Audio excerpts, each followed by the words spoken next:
First, fast, accurate. With Jennifer Copeland and Rick Schutt. You're watching WSBT Channel 22 News at 6.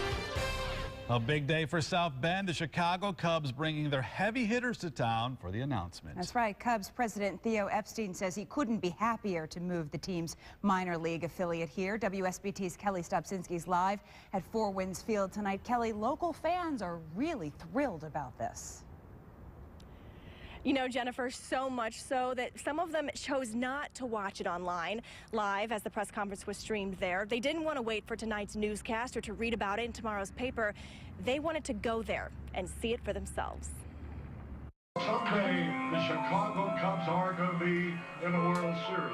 It's just so cool to see all this. I think it shows our community is on the upswing, and this is going to be a great thing for our city.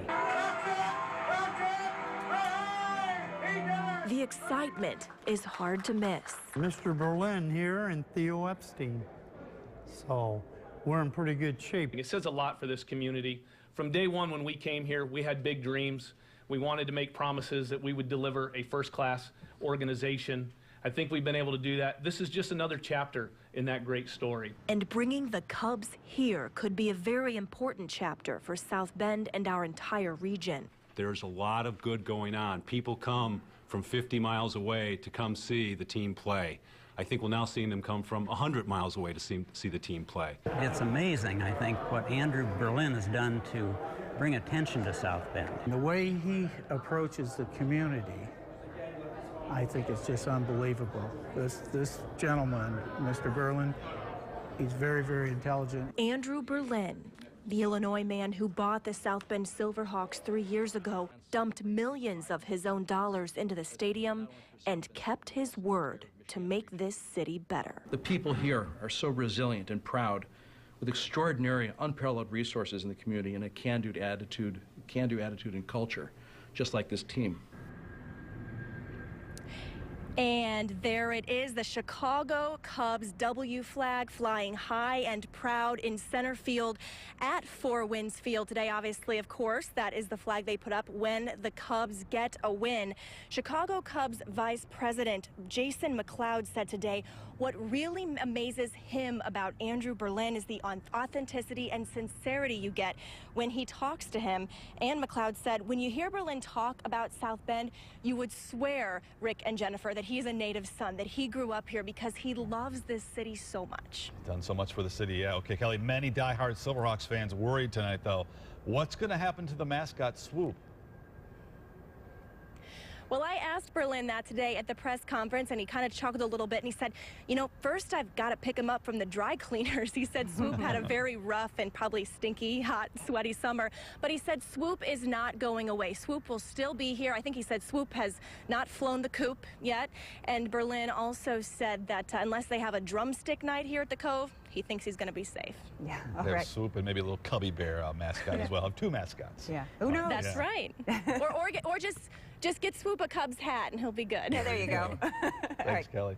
Kelly, thanks so much. You know, it's so exciting. You talk sports director Pete Burns here now. What's in a name here? It's an interesting question because in so many ways, whether you're called the Cubs or the Silverhawks, I mean, it's just changing a name. It's just changing a word, but it's also central to the new baseball experience. It's about to take over South Bend. Not only will this team be made up of Cubs prospects, but they will look like the Cubs. The uniforms will mimic the familiar Cubby blue, white, and red that you see every night at Wrigley Field. Following today's announcement, I had an exclusive opportunity to sit down not only with Andrew Berlin, but Cubs President Theo Epstein and Jason McLeod, who's the Cubs Director of Player Development and Scouting. And I asked all three of them about the importance of rebranding this team with the Cubs name. It's huge. I mean, in a word, it's huge. It's in terms of our marketing, our ability to promote, to advertise, to attract fans to the ballpark, to increase attendance. It's an amazing announcement for the organization. So from an economically driven decision just around our enterprise, this is the best news of all. Does that make a difference to the players too? I mean, guys play in the minor leagues. You can be a Smoky, you can be a Silverhawk, you can be whatever. Iron Pig. Yeah, but they want to be Cubs, they want to be Yankees, they want to be White Sox. Does it matter to them to put that jersey on? I think so. The earlier they can self-identify as Cubs, the better. And we ask that our players connect with their teammates and connect with the team as a whole, so the whole is greater than the sum of the parts.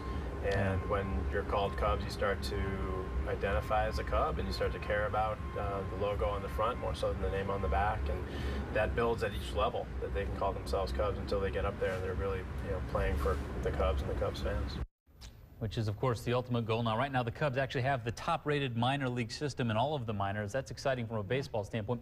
Coming up in sports, I'll ask Epstein about some of the players that we can be expecting to see here in South Bend this coming spring. And, of course, if you'd like to see more of that conversation with all three of those guys, you can see the entire conversation right now. You just have to go to WSBT.com. You know, Mark Haley did a fantastic job with the Silverhawks for years, but part of that excitement is a new manager possibly every year, and maybe is it a former Cub player? We saw Ryan Sandberg. Ryan Sandberg was in this league not long ago. Jody Davis was the AAA manager of the Cubs not too many years ago. He's a former Cub great as well. So they're all possibilities. Someone asked, will we be seeing Manny Ramirez? He was recently brought on as a hitting coach for the AAA Cubs team. So when you've got the kind of firepower that the Cubs brand name brings and the kind of history that the franchise has, there's no telling what the possibilities would be. We already know we're probably going to see big league players playing here in South Bend in rehab stints. So it's going to feel a whole lot different than when the Diamondbacks were the parent club here. There's no question. Yeah. All right. Excitement. Pete, thank you.